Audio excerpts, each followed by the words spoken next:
হাসিনা পলাইছে। হ্যাঁ, ওকে জিজ্ঞেস করলে সে বলে হাসিনা পলাইছে।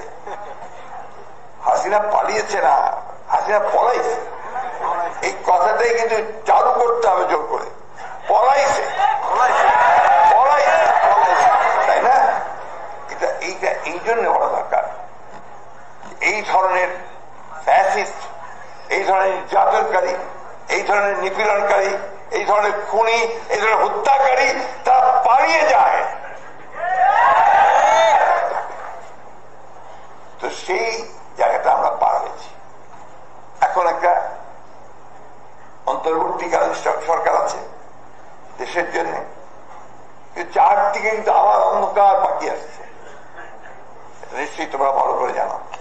আমি খুব কষ্ট পাই, ভীষণ কষ্ট পাই যখন দেখি যে আমাদের ছেলেরা মারামারি করছে কলেজে কলেজে। এই এখন যখন তোমরা এত বড় একটা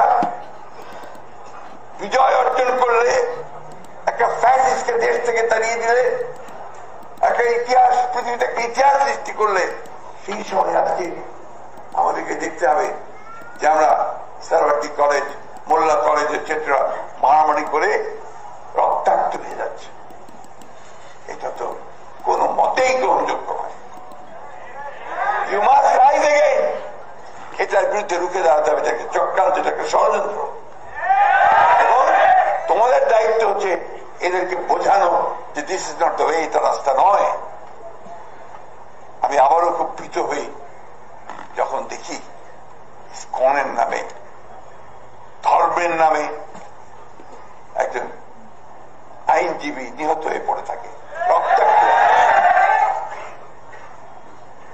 এই তো বাংলাদেশ আমরা দেখতে চাইনি।